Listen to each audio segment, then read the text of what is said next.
Foreign Minister Naren Khadka has been confirmed to visit China next week, as China had extended the invitation to Minister Khadka during the two high-profile Chinese delegation comprising Chinese Foreign Minister Wang Yi and head of the International Liaison Department of the Chinese Communist Party Liu Jinchao in Nepal.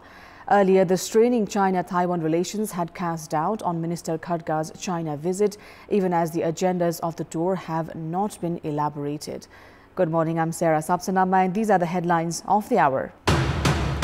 Election fervor grips political parties with the announcement of poll dates. Parties in the ruling alliance form an 11-member task force. Opposition Chair Oli calls on cadres to gear up. Lumbini provincial government has nothing substantial to show, as its 5-year tenure was more engaged in power sharing. Administrative expenses surpasses 27 billion rupees.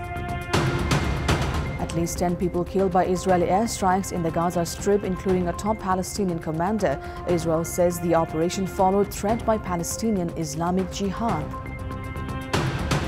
And Arsenal kick off their Premier League campaign with a perfect start, defeating Crystal Palace 2-0 at the curtain raiser at Selhurst Park. Election fervor has gripped political parties with the announcement of the date for provincial and parliamentary elections. Parties in the ruling alliance have formed an 11-member task force for division of seats at the centre and at provincial assemblies. While parties are growingly preferring election alliances, analysts opine finding a consensus on the election equation might pose unforeseen problems. The special task force, assigned with the responsibility of finalizing the election equation, has been given till mid-August to submit its draft report. Nepali Congress, that leads the ruling alliance, had last month declared that it would maintain the poll partnership through the elections. However, the parties have an uphill task of dividing electoral constituencies among one another. There are 165 parliamentary constituencies and 330 seats at provincial assemblies to be settled. Nepali Congress has claimed 95 seats, while the others have claimed between 80 to 85. Maoist Centre and Unified Socialists have emphasized that the final equation must also be determined ahead of the polls.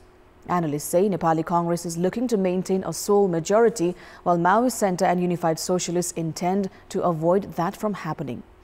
Earlier, Nepali Congress was alleged of breaching its commitments during the recently held local-level elections, which analysts say has made the remaining parties skeptic.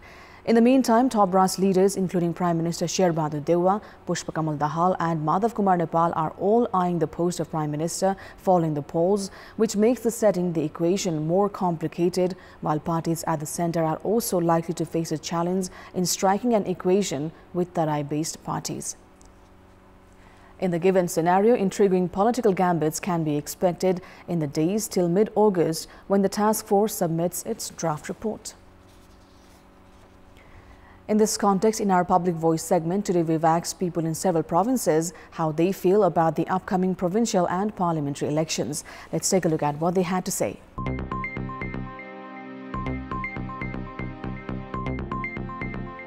नयाँ नेतृत्वहरू आउला उनीहरुले काम गर्ला विकास गर्ला देशको सरकारलाई त धेरै धेरै धन्यवाद नै दिनुपर्छ किनभने यो संविधानकै अनुसार उहाँले पनि हैन टाइममा उ गर्नुभयो बाटोहरू बनाउँछ विकासहरू गर्छ जनताले चाहिँ एकदम विकास प्रेमी नेताहरू छान्नु हुनेछ तोकेको समयमा भइदिए जति अझ हामी खुसी छौं नेताको अवस्था मात्र फेरेको देख्छु देशको अवस्था चाहिँ त्यही छ यो चुनाव त आइरहन्छ गइरहन्छ तर यो जनताको चाहिँ समस्यालाई चाहिँ एकदम उनीहरुले चाहिँ उजागर गर्नु पर्यो 5 वर्षमा एकचोटी मौका पाउँछ यसमा चाहिँ अब डेयर एक्सपायरहरुलाई चाहिँ उडाउनु पर्छ खर्चिलोपन चुनावलाई चाहिँ घटाउने कस्तो घटाउने यो चाहिँ अलिकति सरकारले सोच्नु पर्ने बाध्यता छ संविधान अनुसार हुन पर्ने थियो जुन सरकारले अहिले घोषणा गरेको छ यो एकदमै राम्रो छ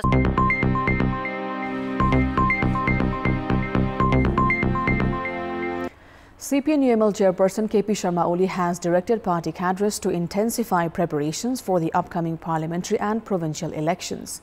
Speaking at a program in Kantipur, Oli suggested that defeat is not an option for the opposition party. In case of a defeat, Oli said the party should serve the nation and the people as a strong opposition. Oli expressed his party was also prepared to play the opposition role for the next 5 years in response to the ruling coalition forming a task force to determine the election equation. In a different context, Oli criticized the government and the Speaker of the House of Representatives for lacking actions on the impeachment motion filed against Chief Justice Cholendra Shamsher Rana.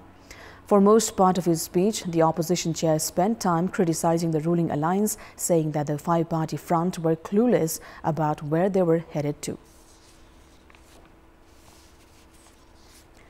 The government has decided to continue the ongoing session of the parliament until the eve of the registration of candidates for the November 20 elections.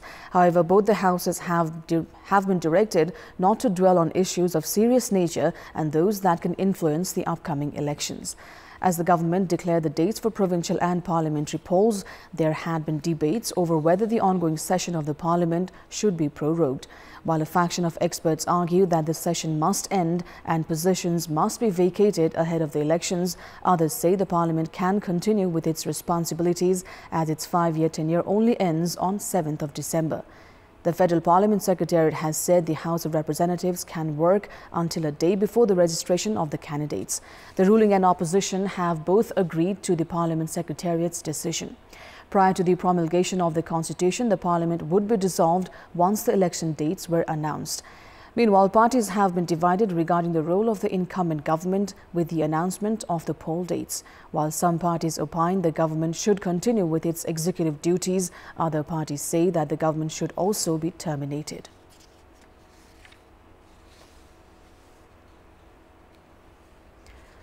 Lumini province is completing its 5-year term after the country ushered into federalism. Even as the province tried to make an impact in the 12 districts governed by the province with some long-term projects, the implementation part remained a far cry. The Lumini provincial government throughout its 5-year tenure remained more engaged in power sharing rather than listening to public grievances. The province officially kicked off its work just under 5 years ago as Shankar Pokhrel assumed the office of the Chief Minister. The provincial cabinet was reshuffled 5 times while the government leadership exchanged hands on 2 occasions. 6 ministers had taken the reign of 7 ministries to begin with, which later changed to a 17-member cabinet with 13 ministries. Lumini province in just over 4 years' time collected an internal revenue of 4.28 billion rupees, while its administrative expenses has crossed 26.8 billion rupees. Meanwhile, some of the works executed by Lumini provincial government includes the naming of the province, declaring Dang's Deokuri as the permanent capital, making a 5-year development plan, among others.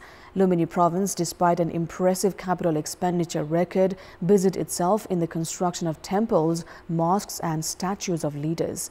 The works on agriculture grant, entrepreneurship loan, skill development were well below people's expectation. Despite tremendous potential, Lumini provincial government failed to deliver the promises, adding to the public grievances. The Ministry of Foreign Affairs has said that it has been closely watching the growing tensions between China and Taiwan in recent days. Speaking at a press conference organized yesterday at the ministry, spokesperson Sewa Lamsal confirmed that Nepal supported the northern neighbors' One China policy. The Foreign Ministry spokesperson also added that Nepal had been closely looking at the recent developments in China-Taiwan relations. The Foreign Ministry has informed that Minister Naren Khadka is preparing for a China visit next week. The objective of the visit and bilateral agreements have not been elaborated by the ministry. Beijing had earlier extended an invitation to Nepal's Foreign Minister Naren Khadka for a China visit after 2 back-to-back delegations from the Chinese side in March and July. Chinese Foreign Minister Wang Yi had landed in Nepal back in March, while head of the International Department of the Chinese Communist Party, Liu Jinchao, had visited Nepal last month. Earlier, the escalating tension between China and Taiwan had cast doubt on Foreign Minister Khadka's China visit. An earthquake of 5.3 magnitude was felt at 5:26 this morning. National Earthquake Monitoring and Research Center has identified Nuwakot's Bilkot Gadi as the epicenter. Tremors were felt in Nuwakot's Dhading and various districts within Kathmandu Valley.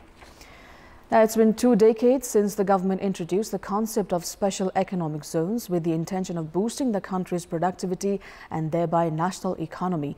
However, the project has failed to gain momentum due to lack of enthusiasm among industrialists. Special Economic Zones project was first introduced in the budget of Nepali fiscal year 2056-57. The government 4 years ago revised the concept and proposed to create 11 zones spread out in all 7 provinces in the fiscal year 2075-76 and 76-77. The government also established a special financial authority to aid the project. Around 42 billion 590 million rupees has been estimated for the project. However, the government has failed to allocate the adequate amount to propel the project.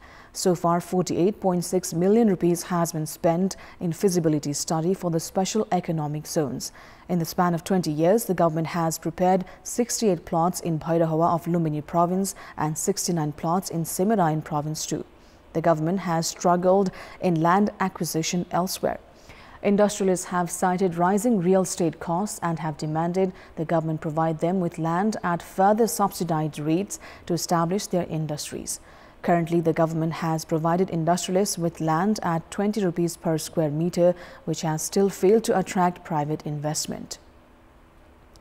Based on the Special Economic Zone Act 2073, any industry operating in the zone will need to ensure 60% export. Industries failing to do so will be liable to penalties, which experts say have discouraged private investors from being a part of the Special Economic Zone project. There are over 6,000 special economic zones around the world, 2,500 of which are in China. 60% of China's exports are produced from its special economic zones. Experts call on the government for revision in its policies to expand the project. It's time now for our segment Public Pulse, where you text us with your opinion. The question is, why do you think industrialists are not attracted towards special economic zone? Your options are A, inadequate facilities, B, infrastructure lacking, and C, fear of competing. The voting is on. Type NEWS, select your option A, B or C and send it to 34001 to share your opinion with us. Now, it's been 9 years since the European Aviation Safety Agency blacklisted Nepal Airlines. Since then, Nepali airline companies have not been able to fly to European nations.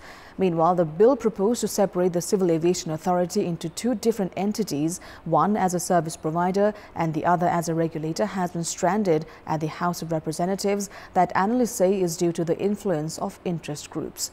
The Civil Aviation Authority Nepal has, since its inception, been playing the role of service provider and the regulator. The bill proposed 3 years ago to establish Civil Aviation Authority and Airport Operation and Air Traffic Management as 2 separate entities was approved by the National Assembly, however has been pending at the lower house. With the elections approaching, experts say the fate of the bill has become more uncertain. A parliamentary subcommittee formed under the coordination of CPN Unified Socialist Chair Madhav Kumar Nepal had directed the authority to form 2 separate units. However, the Ministry of Tourism, Culture and Civil Aviation, led by former Minister Prem Ale, who is from Nepal's own party, failed to move ahead with the directive. The committee had concluded that the authority had to be divided into 2 units in a bid to improve the quality of aviation service and to regain the trust of international community. However, the indifference in processing the directive, coupled with controversies during procurement of airplanes, have continued to send negative message from Nepali sky. Defending champions India crushed Bangladesh 5-2 in the final of the SAF Under-20 Championship to lift the trophy. The match at Kalinga Stadium in India's Bhubaneswar was locked 2-2 until the regulation 90 minutes. India opened the scoring within 25 seconds of the start as Gurgarit Singh converted a penalty put India ahead. Rajan Holdar equalized just before the interval. Bangladesh took the lead early in the second half through Shaheen, while Gurgarit equalized with a screamer. After the match was pushed into extra time, there was no stopping India as they slammed home 3 more goals to tame Bangladesh. In the process, Gurgarit added 2 more goals to complete a hat-trick alongside a 4-goal haul. That's all for the moment. Thank you for watching. Bye for now.